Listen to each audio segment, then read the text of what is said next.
Hi, welcome back to my channel. My name is Jennifer. Today I want to share with you another way to look at the needs of childhood. So I have three needs I'm going to share with you. They're going to sound pretty basic, but I've heard them described in a way with some added detail that I thought was very insightful in assessing our own childhoods and if we're meeting the needs of the children in our life now and how we're caring for ourselves as adults now. So I hope you find this helpful.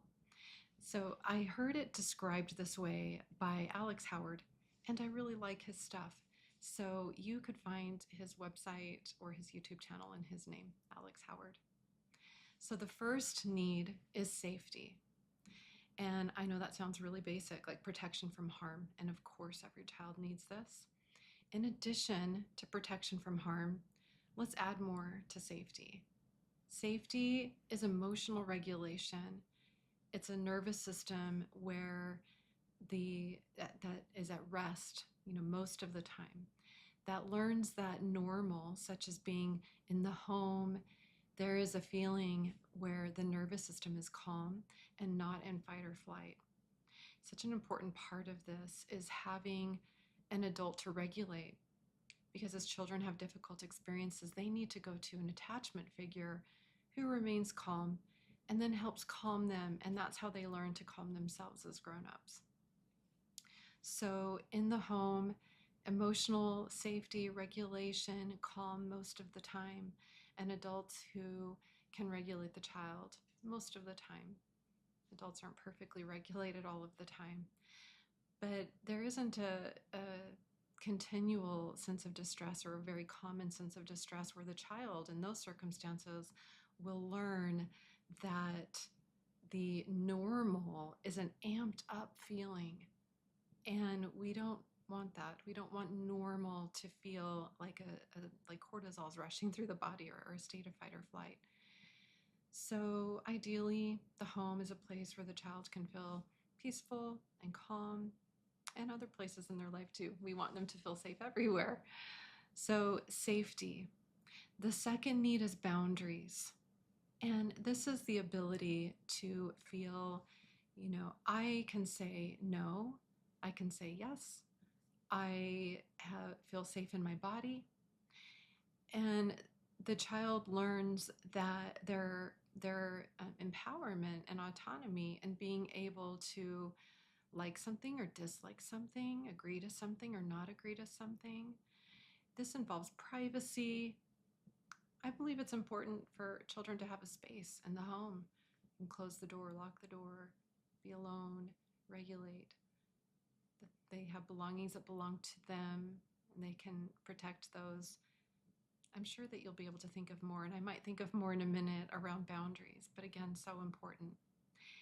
And the third thing is love. And again, this sounds so obvious, but in addition to like a feeling of I know my parents love me, let's add to that. It's actual experiences of being cared for, seen, heard, and time interacting with the child, doing activities that they enjoy. And so they're really feeling the love from the parent.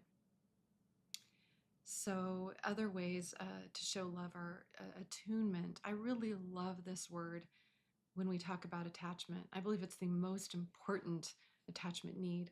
Attunement means that there is an adult aware of the child and has empathy and is concerned and is paying attention to the child and understanding what they feel and asking them and meeting their needs, aware if there's something's concerning them, and then that parent can help with that. So having an attuned adult, as you can imagine, is so important. So now let's look at these three needs and look at it. Imagine, kind of go over your own childhood and see how it measured up. And as you do that, you might even be thinking about, how that's impacted you. Some of the things that may have gone well and some of the things that didn't, in relationships and in childhood. And I say this in marriage or any relationship, there's things that happen that shouldn't, and there's things that don't happen that should. And these three things are things that should be happening. These three things: safety, boundaries, and love. So, as we think about that, well, what are the things that shouldn't be happening? Obviously, harmful things. But let's think about if a child has a foundation of these three needs being met and then goes through something distressing or bad, or even a situation of trauma. Generally speaking, that child is going to fare, so much better having a, safe family or home or parent that cares about them to regulate. So a lot of the times what I'll see in my practice is a childhood that two or three of those needs didn't go very well, and trauma on top of that.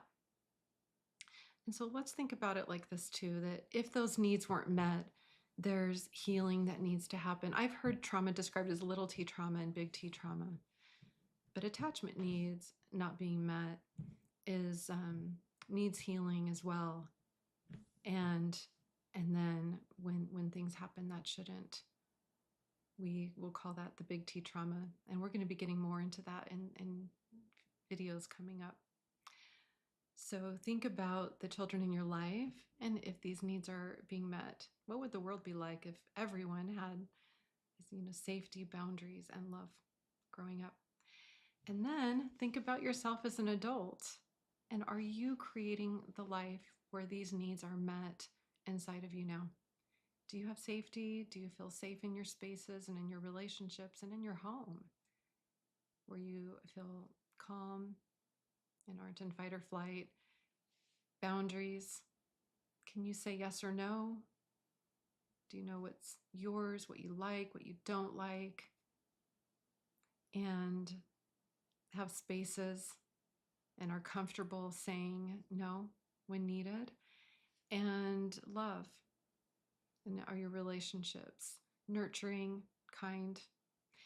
And it doesn't mean we need to have a lot of relationships. We can be single and have love in our life, with any of our relationships and our pets, and most importantly, with ourselves. So are we treating ourselves that way? And are we attuned to ourselves? So I hope you'll be thinking about these things. And we're going to keep going and understanding more about what we do when there is trauma. And so the upcoming videos are going to dive deeper into PTSD and healing PTSD. So thank you so much for being here. I'll see you next time.